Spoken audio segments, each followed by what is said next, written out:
Apocalipsis capítulo 1, ya, Nuevo Testamento, Apocalipsis capítulo 1, y vamos a leer únicamente un versículo que es el versículo 9, ya, dice así: en el nombre de Jesús, para la gloria del Padre, del Hijo y del Espíritu Santo. Amén. Amén. Yo, Juan, vuestro hermano y copartícipe vuestro en la tribulación, en el reino y en la paciencia de Jesucristo, estaba en la isla llamada de Patmos por causa de la palabra de Dios y el testimonio de Jesucristo.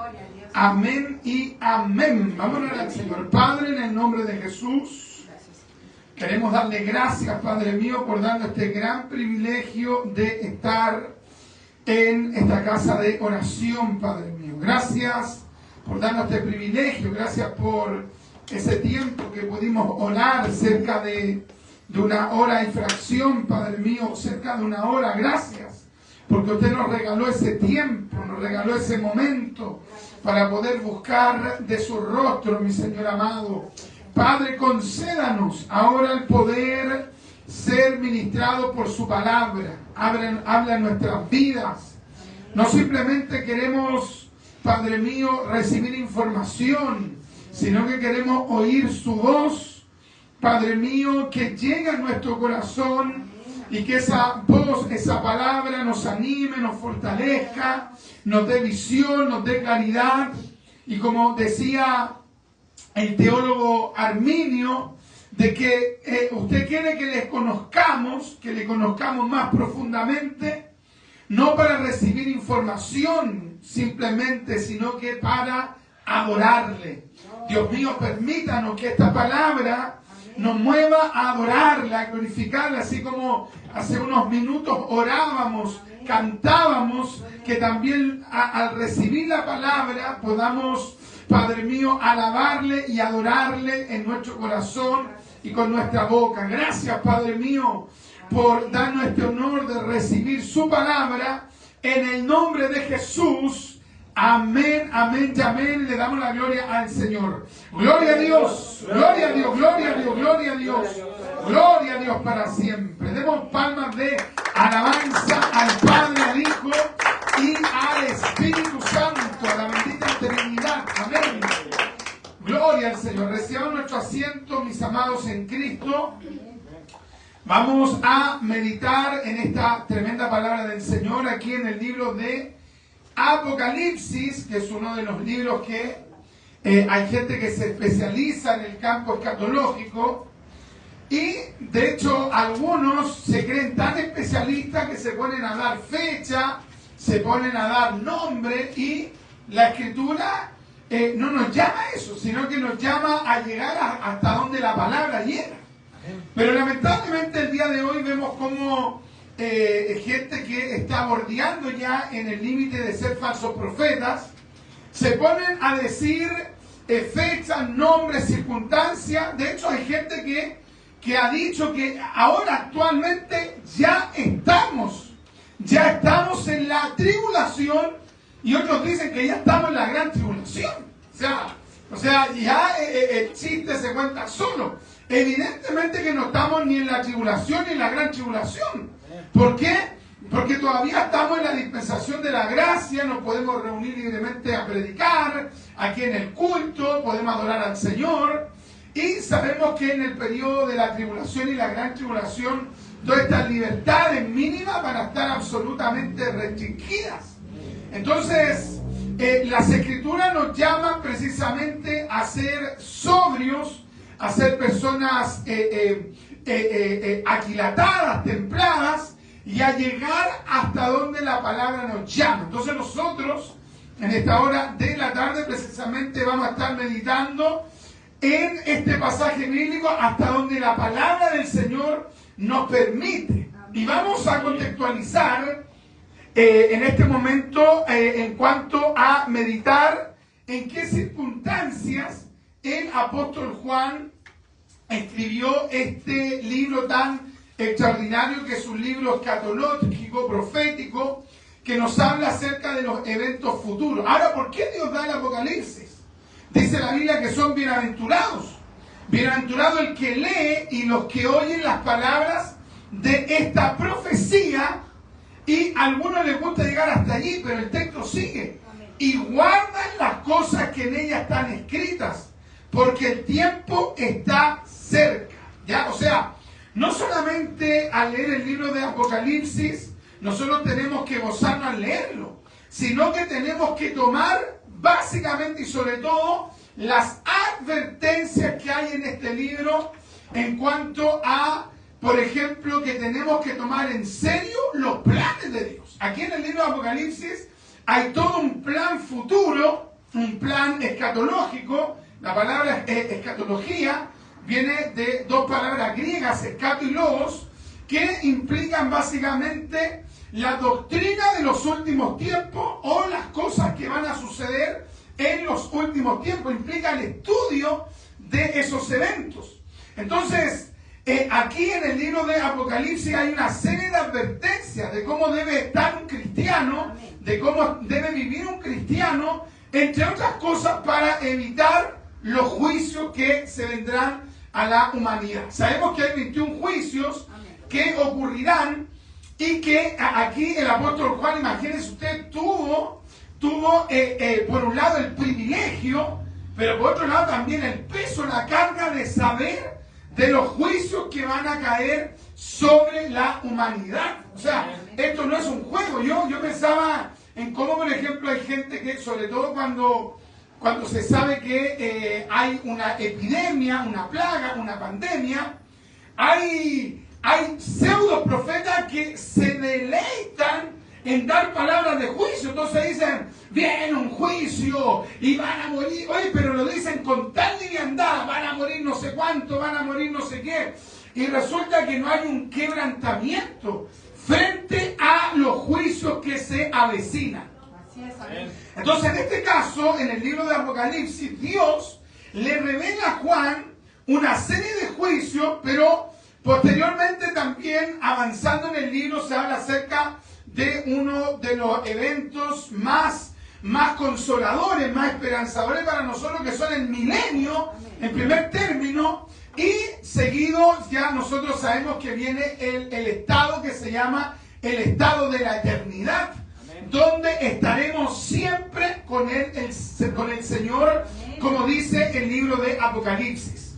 Y aquí Juan, en este verso 9, dice: yo, Juan, vuestro hermano y copartícipe vuestro en la tribulación, en el reino y en la paciencia de Jesucristo, estaba en la isla llamada de Patmos, por causa de la palabra de Dios y el testimonio de Jesucristo. Es decir, esta revelación de Jesucristo, este momento extraordinario, esta palabra, estos sucesos que Dios le revela a Juan, Dios se lo revela en un lugar en específico que es la llamada isla de Patmos. Si nosotros leemos las Escrituras con detenimiento, nos vamos a dar cuenta que siempre en la Escritura hay un contexto histórico. No se habla desde una base, por ejemplo, como de una fábula. Eras una vez en el país de las maravillas. No, aquí no está hablando de eso. Aquí está hablando de hechos históricos.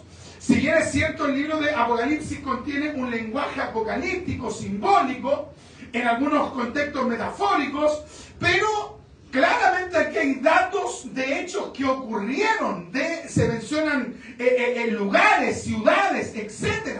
Entonces, este libro también es un libro histórico, y aquí Juan nos comenta que este tiempo donde recibió esta tremenda revelación, él se hallaba en la llamada isla de Patmos. De Patmos. Ahora, ¿por qué él estaba en esa isla de Patmos? Ya vamos a estar un poquito hablando acerca de aquello. Él acá da las razones: por causa de la palabra de Dios. Y luego dice: y por el testimonio de Jesucristo. Es decir, por ser fiel a Dios, por ser fiel a la palabra de Dios, por ser fiel a Jesucristo, en ese momento él se hallaba en una isla. ¿Qué significa esto? Que por causa de Dios, por causa de ser fiel a Dios, en oportunidades nos vamos a hallar en situaciones, en contextos que no serían, digamos, los ideales para nosotros. Porque, por ejemplo, ¿quién quiere estar en una isla? Y esa isla no es como la isla de la fantasía. No sé cuántos se acuerdan de la llamada isla de la fantasía. No sé cómo se llamaba ese bien chiquitito. El Tatú. No, aquí no está hablando de la isla de la fantasía. Aquí se está hablando de una isla que era, pero horrible, geográficamente, ambientalmente, y luego la vamos a estar describiendo. Entonces, Juan llegó allí por voluntad de Dios. Él no fue a turistear a la isla de Patmos.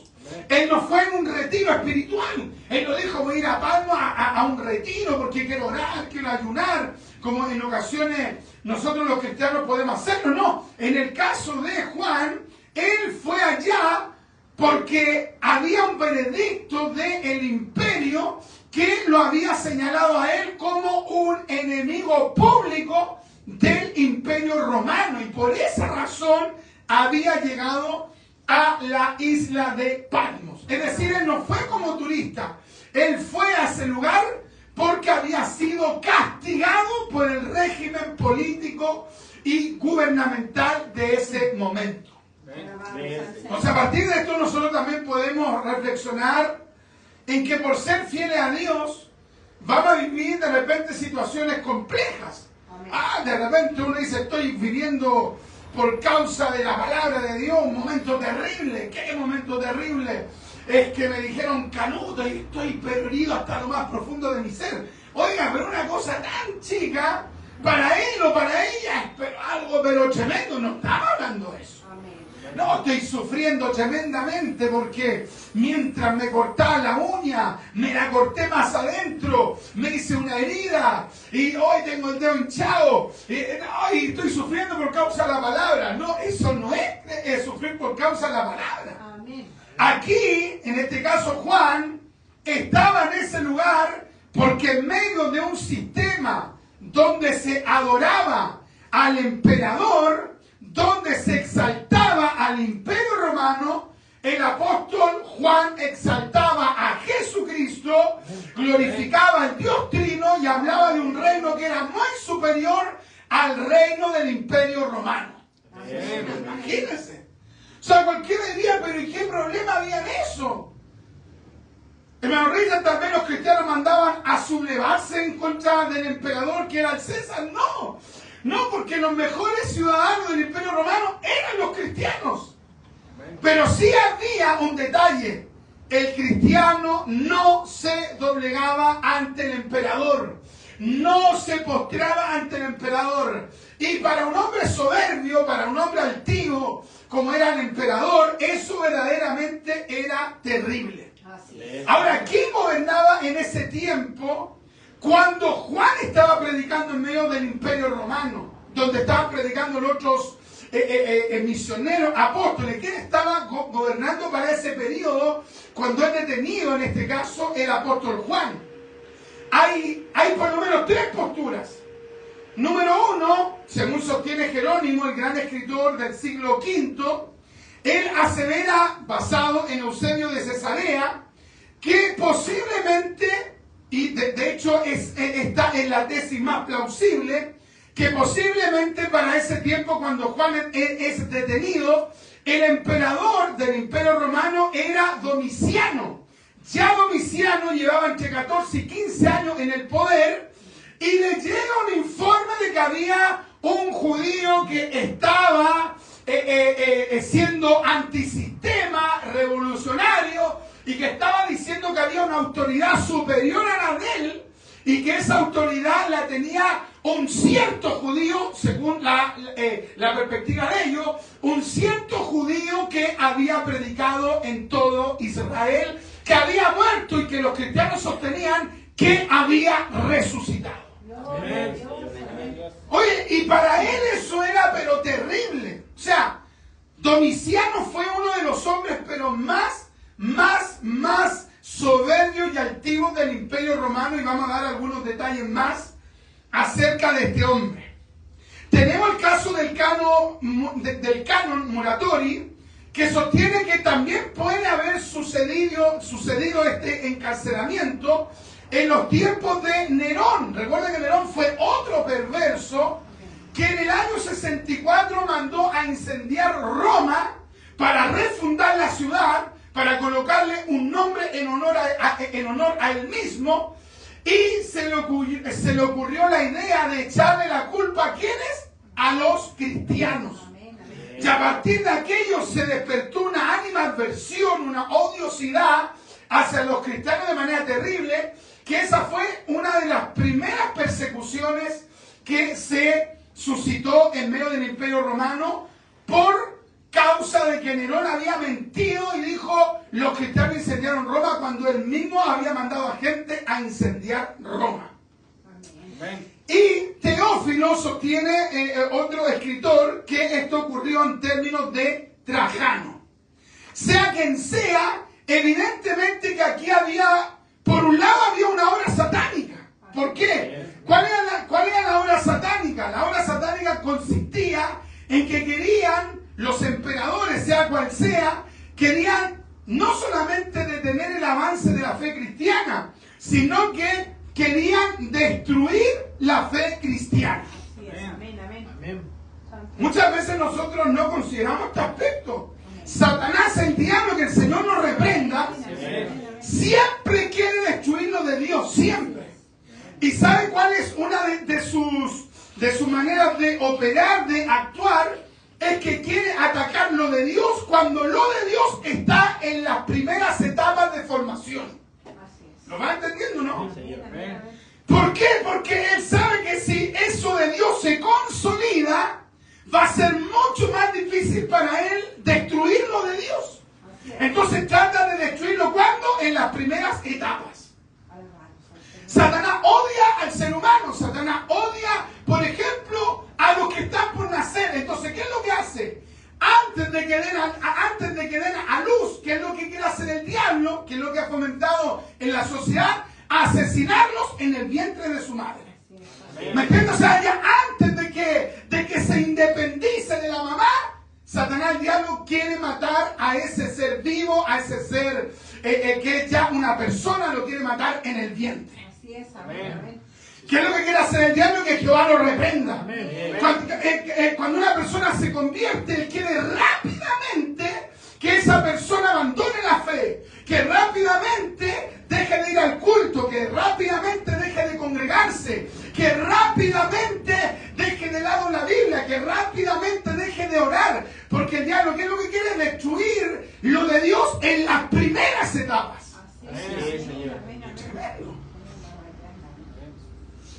Por ejemplo, Faraón se entera que el pueblo de Dios se estaba multiplicando y que eventualmente Dios iba a levantar un libertador. Entonces, ¿qué es lo que hizo Faraón?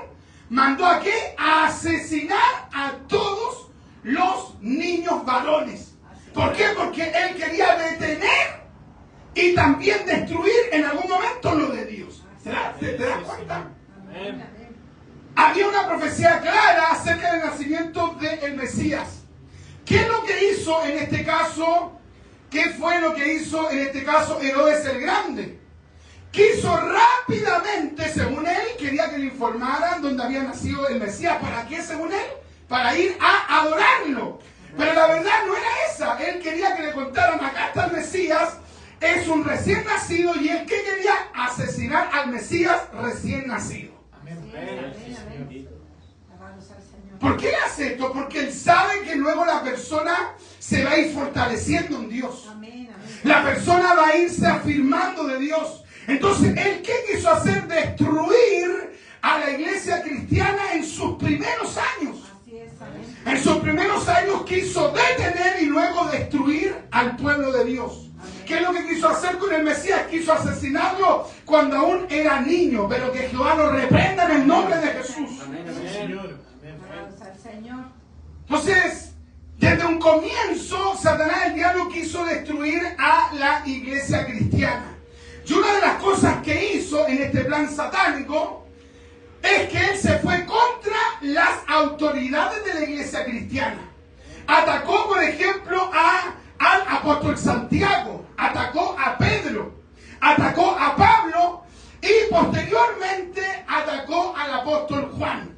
De esa manera pretendía detener el avance de la obra de Dios y en última instancia destruir al pueblo de Dios. ¿Te das cuenta, no? Entonces no es simplemente se levantó una persecución aún, no. Hay que ver más allá. El diablo, que el Señor lo reprenda, quiere detenerlo de Dios. Quiere detener a los que quieren crecer en Dios. Quiere detener a los que quieren tener un cambio en su vida. Quiere detener a los que quieren tomar en serio su entrega a Dios. Quiere detener a los que quieren convertirse. Hay gente que hace rato que siente el deseo, por ejemplo, de ir a una iglesia. O lo han invitado cuantas veces a ir a un culto y quiere ir. Pero el diablo, que el Señor lo reprenda, va poniendo una oposición. Porque sabe que si esa persona recibe a Cristo y se afirma en la fe, un alma habrá escapado de la condenación.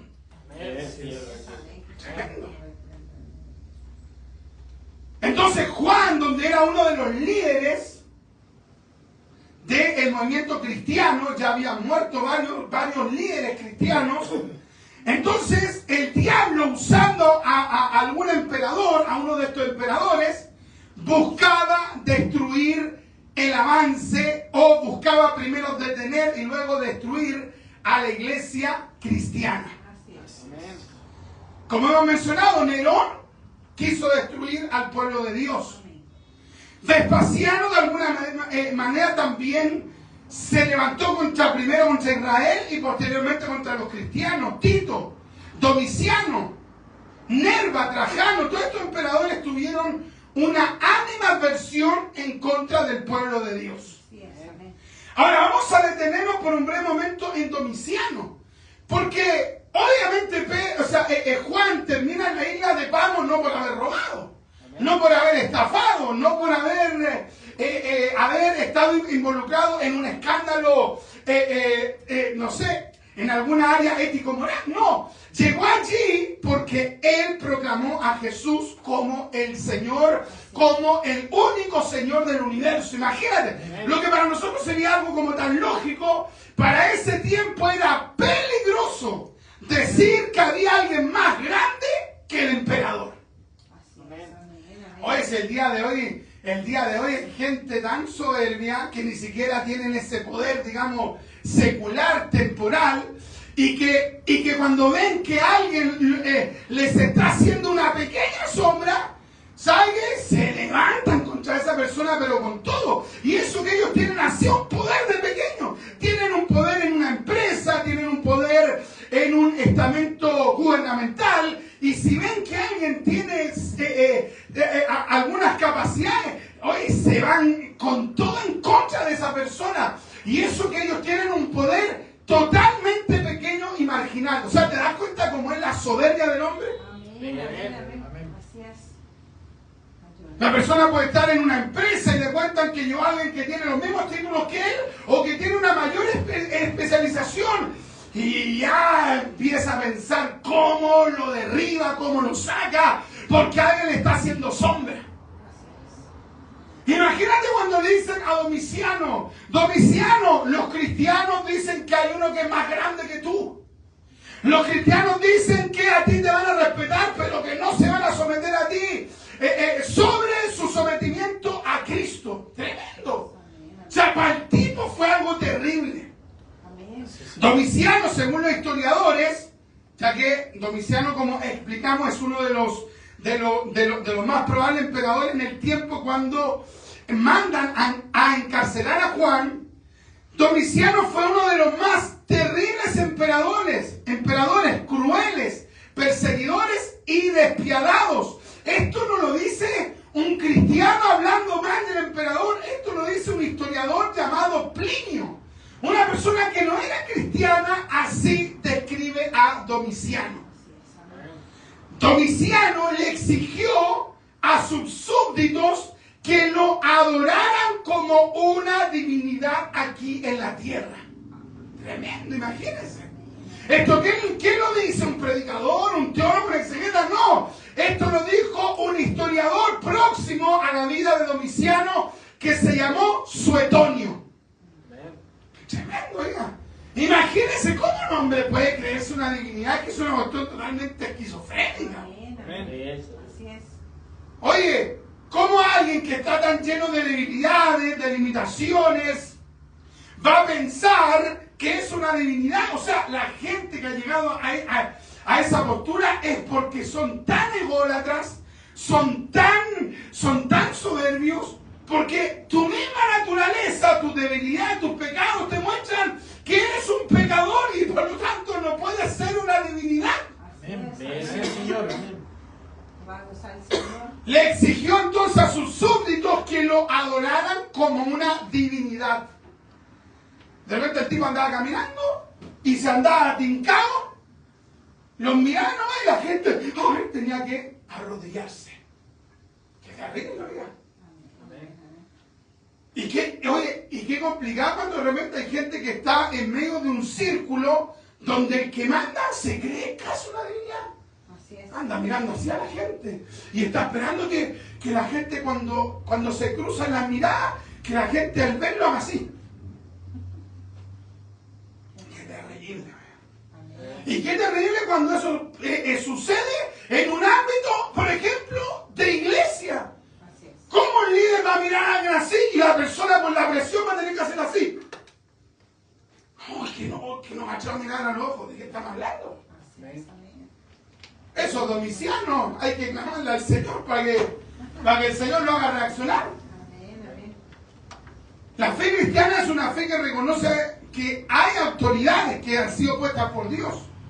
Pero nosotros, todos los seres humanos, tenemos que relacionarnos con la gente como entre iguales. Gente que tiene más autoridad, sí, dada por Dios, pero no son más en dignidad. Son personas igual que nosotros. Así es. Amén. Imagínense, Domiciano andaba por ahí y la gente lo miraba. Terrible, ¿verdad? Alabanza al Señor, bendito Dios. Y esto también pasa en el ámbito político, izquierda y derecha, lo mismo. Gente que tiene una autoridad y le muestra a la gente que ellos son los que van, entonces los miran así como diciendo, aquí viene Domiciano.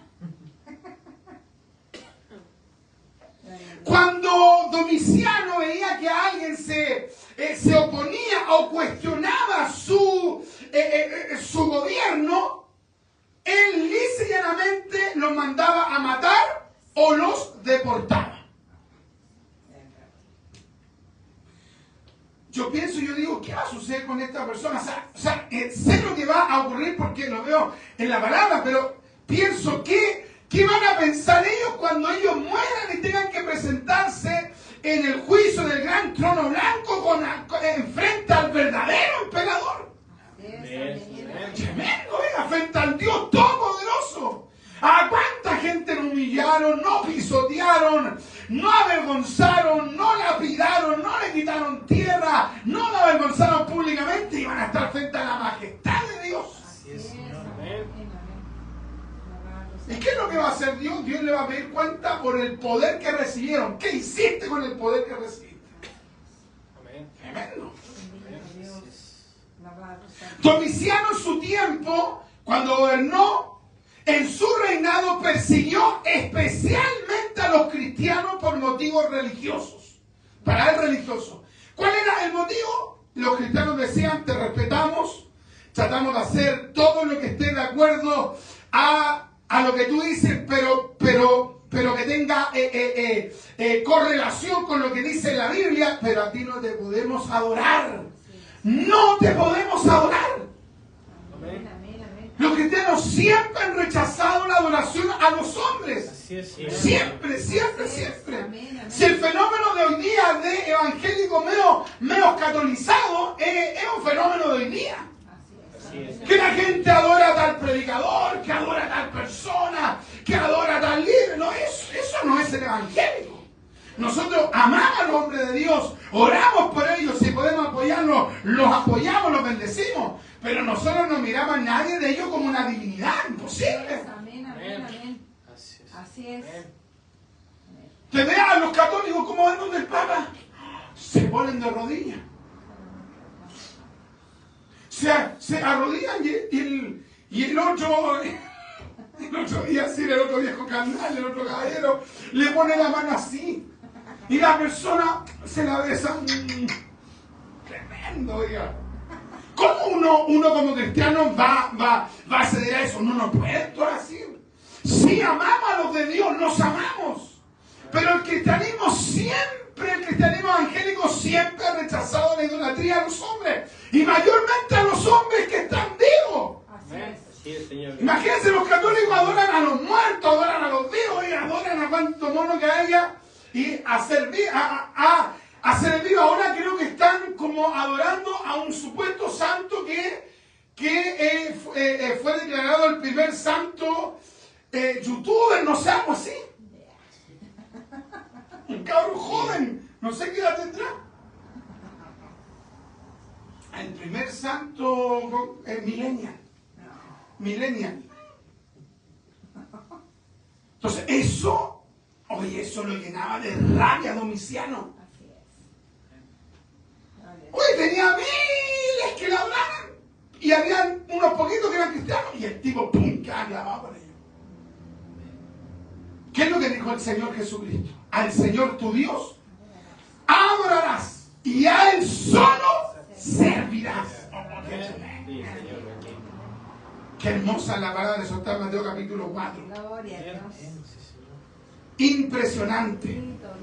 Un escritor secular llamado Dion Casio nos informa que Domiciano mandó a ejecutar a su propio primo llamado Flavio Clemente y mandó a su prima Domitila al exilio a la isla de Pontia bajo la acusación de ser ateos.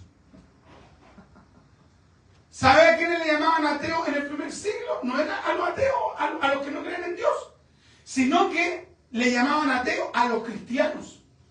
¿Por qué le llamaban ateos a los cristianos? No porque no creyéramos en Dios, porque siempre hemos creído en el Dios trino. El asunto es que los cristianos decían, Zeus es falso, Diana es falso, y todos los dioses romanos son todos falsos, son toda invención de la mente de los hombres o inspiración de los demonios.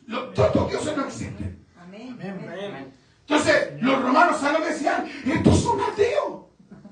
Estos están sin los dioses de Roma y de Grecia. En una oportunidad, uno de los emperadores, en el siglo II, llamó a uno de los principales obispos del imperio, un obispo cristiano, y le dijo, nosotros no queremos perseguirlos más. Nosotros no queremos hacerle la guerra. Pero ustedes, los cristianos, son demasiado tosudos. Ustedes no quieren aceptar nuestras debilidades. Mira, les queremos ofrecer esto. ¿Se acuerda que el Imperio Romano tenía un panteón? Que era un lugar dedicado a todas las divinidades. Entonces, le dijeron a este obispo, mira, nosotros queremos proponerte esto. La fe cristiana en el primer siglo, primero y segundo, y parte del tercer siglo, la fe cristiana fue una fe ilegal. No podían públicamente hacer cultos. Por eso hacían cultos en las catacumbas. ¿Qué eran las catacumbas? Cementerios. Cementerios que los cristianos usaban. Por ejemplo, habían cristianos que eran de mucho dinero, compraban ese cementerio y parte de algunas cuevas las habilitaban como cultos secretos. Nadie iba a pensar que estaban en un culto. Tremendo. Entonces le dicen a este obispo, ¿qué les parece si ustedes mismos se mandan a hacer una escultura que represente a Cristo? Ustedes mismos la mandan a hacer, la hacen, y nosotros vamos a reconocer a su deidad. Y la vamos a colocar en el panteón y le vamos a dar un lugar exclusivo. Y a partir de ese momento, ustedes van a poder adorar legalmente a Jesús. El otro pensó que el obispo cristiano le iba a decir, esto es lo que estábamos esperando hace muchos años, gracias por el ofrecimiento. No, el obispo cristiano le dijo, no podemos aceptar eso. Y el tipo le dijo, ¿y cómo no pueden aceptar eso si es un tremendo ofrecimiento? Y él le dijo, no, que no podemos aceptar, porque sería rebajar a Cristo. Gloria a Dios. Amén. Oye, y el tipo quedó pero súper embrutecido, porque le dijo, ¿y cómo se te ocurre decir eso si Cristo va a ser dignificado? Le dijo, no, porque si nosotros aceptamos eso, estaríamos diciendo que Cristo es uno más entre varios. Y el Cristo nuestro es el único Dios verdadero, en la segunda persona de la Trinidad, y Él no es uno más. Y todos sus dioses no existen. Alabado sea el Señor. ¿Y de ahí qué ocurrió? Se amplió, se profundizó la persecución hacia los cristianos. Entonces los cristianos nunca han aceptado la idolatría. Y por eso Juan llega a la isla de Patmos, porque si Juan se hubiese postrado ante ya sea cual sea el emperador, él nunca hubiera llegado allá a Patmos. Bastaba solo con arrodillarse y decir, Domiciano, Nerón, Trajano, no sé, cualquiera de esos emperadores, bastaba decir ellos son el César y se evitaban todos los problemas. Santo Dios. ¿Cuántos tal vez el día de hoy hubiesen dicho, ya por último lo digo con la boca y en el corazón digo, no, es Cristo? Y así me libro de todo. Pero ellos no, ellos decían no.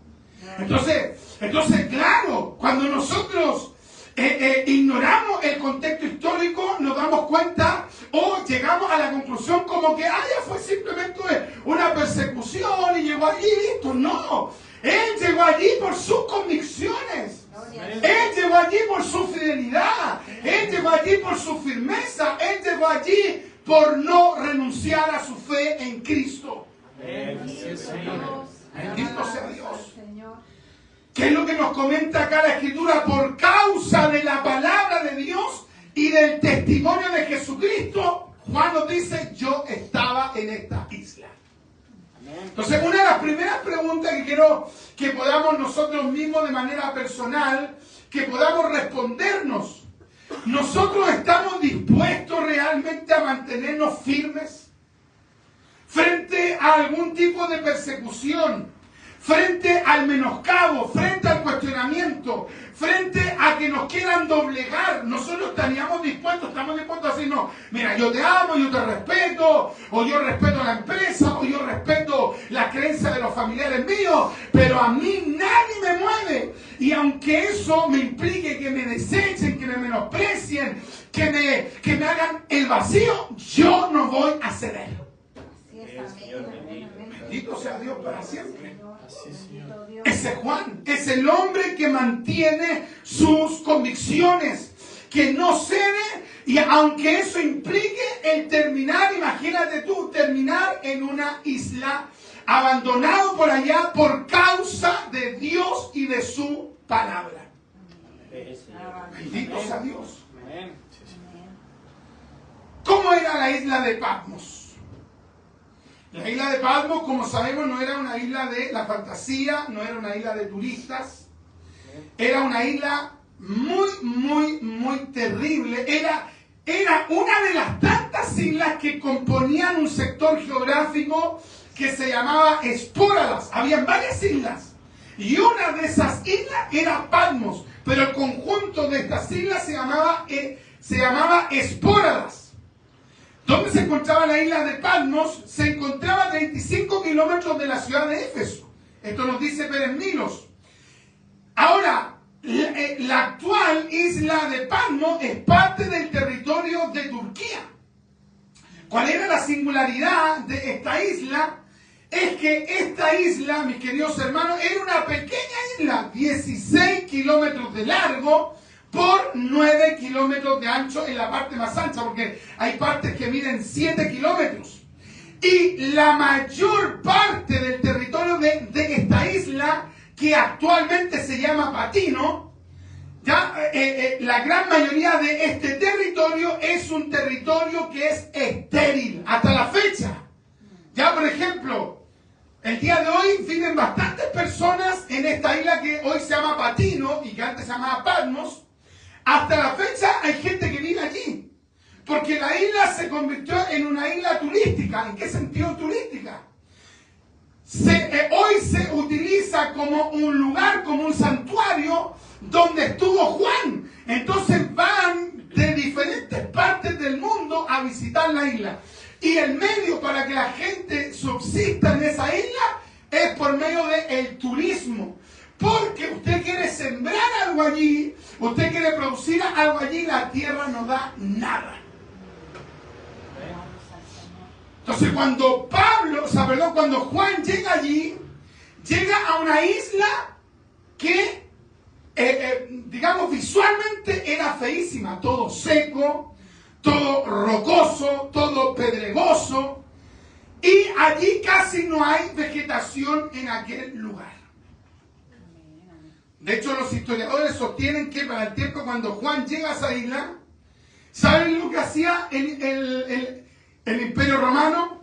Llegaba con estos presos políticos, los dejaba allí, y no habían instalaciones para ellos. Mira, aquí se van a quedar, aquí hay tal celda, en la mañana hay comida, en la tarde les vamos a dar 11, se pueden bañar. Ve que hoy día las cárceles, ¿cómo son? Las cárceles, aunque puedan ser terribles, que de hecho deben ser terribles, pero una cárcel tiene una serie de beneficios hoy día. Se pueden bañar, tienen desayuno, posiblemente almuerzo, pueden ir a dejarle cosas para comer, hay mucha gente que usa celulares, no falta el que tiene una serie de beneficios adentro. Algunos viven espectacular, aunque están privados de libertad, sí, pero para el tiempo del apóstol Juan, Patmos era una cárcel, era una isla cárcel, y agarraban a las personas ¡pah! Y los dejaban ahí. ¿Y qué iban a comer? Por ejemplo, si llegaba un preso ahí, el preso podía decir, ¿y qué voy a comer? Y tenéis que ver tú. ¿Y qué voy a tomar? Tú tenés que ver. ¿Y dónde voy a dormir? Búscate un lado. ¿Se da cuenta, no? Y no era algo que alguien dijera que, bueno, entonces me hago una balsa, algo y arranco a la isla. No, porque no se podía. Entonces, al preso político lo dejaban allí y era una isla de sobrevivencia. Esa isla estaba llena de cuevas y en alguna de las cuevas la persona tenía que meterse ahí y pasar el día. Pero en esta isla hay wifi, no, porque en ese tiempo no había internet. De repente uno dice, no, yo sin internet no sé qué haría con mi vida.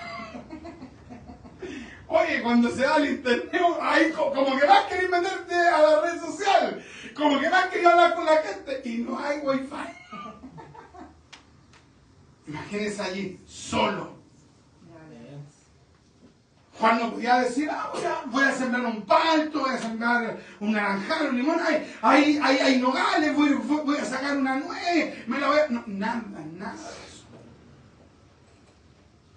Bendito Dios. Amén. Oye, y el día de hoy uno de repente espera, no, pues si yo soy cristiano, yo voy hacia la bendición. Sí, hay momentos que Dios nos bendice. Amén. ¿Qué podía decir acá? No, que a mí no me ha bendecido. No. Dios a todos nos ha bendecido. Amén. No ha abierto puertas, no ha bendecido en lo económico, en lo familiar, sobre todo en lo espiritual. Pero Juan, siendo un tremendo apóstol, estaba viviendo el momento más terrible de su vida. Ahí estaba en esa isla. Amén. Amén. Amén. Alabados al Señor. Nosotros estaríamos dispuestos a pasar momentos así de difíciles. Hoy de repente pasamos momentos pequeños y ya estamos cuestionando ¿de dónde está Dios? Uno mismo dice, ¿cómo si yo soy cristiano, voy a la iglesia, predico, me estoy esforzando para ir al culto, he entregado parte de mi vida a la obra, ¿y por qué me pasa esto a mí? Uno constantemente, de repente como que quiere contarle a Dios, oye, pero yo te estoy sirviendo. Pero aquí Juan tuvo que aprender a agradecerle a Dios en esa isla. Alabados al Señor. Bendito Dios. ¿Cómo estaría usted y yo que nos agarraran y que Dios nos libre en su santa misericordia, que nos agarren y nos digan ya y te caes en esta isla? Es terrible, ¿verdad? Así es. Alabados al Señor. ¿Y dónde voy a dormir? Arréglatela tú. ¿Y quién me va a recibir acá? No sé, aquí nadie te va a recibir. Y aquí puedo hacer un envío, no sé, que no hay señal. Bendito Dios. Pero supongo que hay agua potable. ¿Qué agua potable? Ahí tenía agua del mar, ahí ve lo que así, no se la sacáis, calentáis agua, no sé. Bendito Dios. Cualquiera diría, Dios me abandonó. Cualquiera diría, Dios me dejó. Cualquiera. Si uno dice, Dios me dejó y tenéis plata, tenéis cuenta, tenéis casa, tenéis auto, tenéis no sé qué, tenemos. Oye, pero cuántas bendiciones y decimos, Dios me dejó. Amén, amén. Ni uno hacia aquí, parece, ¿cierto? Son todos de otra iglesia. Ayúdanos. Tremendo, oiga. Vea usted los que hoy día se llaman apóstoles, pues ve que aquí ahora tenemos apóstoles. La otra vez un chiflado dijo que era un ángel. Hay una loca, hay una enferma peruana, una joven que no creo que tenga más de 25 años, que dice que el ángel Gabriel vive en ella. No sé si alguien la habrá visto, búsquela.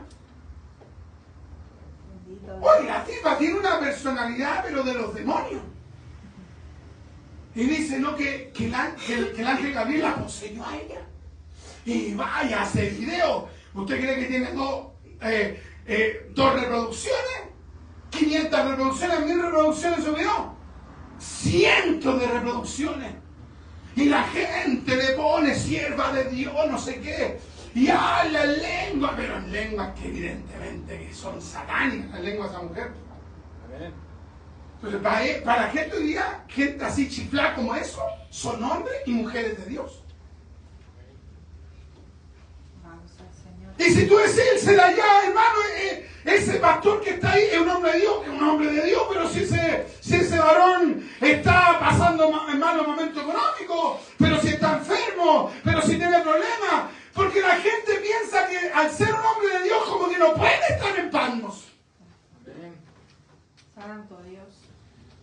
No, y para ti cuál es de Dios, no ese que está en ese hotel, ese que ese que pasa metido pero en las grandes ligas, ¿no? Ahí está Patmos, ahí está la ciudad, la isla terrible, y ahí está Juan. Alabados al Señor. Bendito Bendito Dios. sea Dios. Alabados a Dios. Yo pensaba en este día en Juan y decía, pero ¿cómo Juan lo hizo? ¿Cómo resistió? Si hay algo difícil, ¿sabe qué? Estar solo. Por ejemplo, que a usted lo dejen en un lugar solo, no conozca a nadie, que esté allí, que encuentre una cueva, que esa llegue a ser su casa, y que pase un día, 2 días, 3 días, ¿sabe cuánto tiempo estuvo allí? 1 año y 6 meses, 18 meses. Bendito Dios. 18 meses. De repente uno dice, oye, estaba todo el día solo, así que mejor voy a salir. Porque hay alguien, nos juntamos, porque no quiero estar solo. Bendito Dios. Alabados al Señor. Y él, 18 meses. Y no con los hermanos diciéndole, apóstol Juan, ¿qué te sirvo? Nada de eso. Y el hombre seguía creyéndole a Dios. Amén, Señor. Amén, amén. Alabados al Señor. Entonces uno de repente como que está alegando de... ¿Cómo es dicho? Estoy alegando de puro lleno. ¿Cómo se dice el dicho? ¿Así? Estoy alegando de puro lleno. Usted está ahí, pero con la mera bendición y está diciendo, Dios me dejó. Entonces el día de hoy nosotros tenemos que comenzar realmente a agradecerle a Dios. Dios mío, yo estoy pasando por esta prueba, pero yo no estoy en palmos. Yo estoy pasando porque tenemos pruebas. ¿Cuántos aquí tienen pruebas? Yo tengo pruebas. Yo creo que también alguno de ustedes tendrá pruebas. Amén, amén, Señor.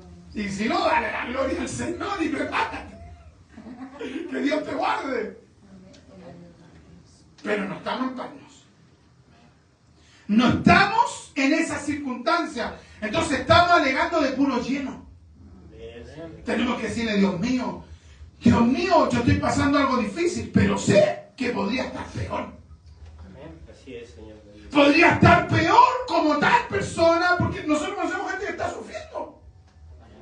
Por eso de repente es bueno ir a una cárcel, ir a un hospital, ir a un psiquiátrico, ir a un campamento, estar donde está el dolor. Hay que de repente darse una vuelta por ahí. Y eso mismo te lleva a decir, oh, yo estoy alegando de más, Dios mío. Imagínense, Juan, pasaron 18 meses y resulta que el hombre se mantuvo fiel a Dios y después sale ahí y sale de nuevo a predicar la palabra. Entonces vamos a pedir al Señor que nos dé fortaleza espiritual real. Que Dios nos ayude a poder ser agradecidos, a darle gracias por la bendición que hoy día tenemos. Y si en vez de pasar un momento difícil, que Dios nos ayude. Que Dios nos dé de su fuerza para mantenernos firmes hasta el arrebatamiento o hasta que Dios nos llame a su presencia. Vamos a aferrarnos al Espíritu Santo. Ayúdenos, Espíritu Santo. Fue el Espíritu Santo el que ayudó al apóstol Juan. Vamos a orar al Señor. Padre, en el nombre de Jesús, queremos darle gracias, Padre mío, por esta palabra. La tremenda palabra, mi Señor, que hoy día meditábamos, mi Señor. Padre mío, ¿cuántas veces hemos exagerado lo que estamos viviendo? Hemos llegado a decir, Dios me dejó, Dios me abandonó. Cuando en realidad estamos pasando una pequeña prueba, mi Señor. Y muchas veces hay gente que pasa una pequeña prueba y ya está dejando a Dios. Ya está dejando de orar. Ya está dejando de leer la Biblia. Ya está dejando de congregarse. Ya está cuestionando dónde está Dios. No, Juan aprendió a aferrarse a Dios. Y en ese momento tuvo esta tremenda revelación de el Mesías, la segunda persona de la Trinidad. Vio al Mesías resucitado. Dios mío, denos la fidelidad que había en Juan. Padre mío, ayúdenos a poder ser fieles en medio de la adversidad, en medio del momento difícil. Ayúdenme a mí.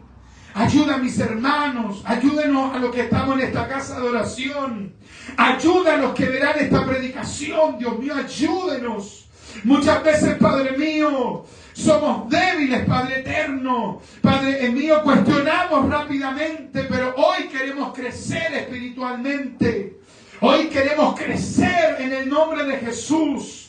Padre, ayúdenos por misericordia a crecer espiritualmente. Ayuda a mis hermanos, ayuda a mis hermanas. Ayúdenos a fortalecernos en Dios y en el poder de su fuerza. Padre, no permita que nos dobleguemos.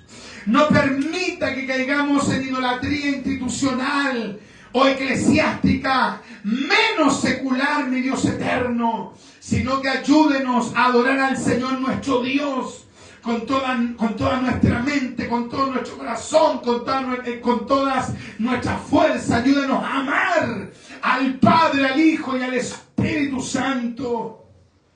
Padre, denos firmeza espiritual por misericordia. Padre mío, le damos gracias por esta palabra. Y queremos levantar esta oración, Padre mío, dándole muchas gracias por este hermoso tiempo de la palabra. Bendiga a mis hermanos, bendiga a mis hermanas y ayúdenos a crecer en la palabra, a crecer en la fe, en el nombre de Jesús. Amén.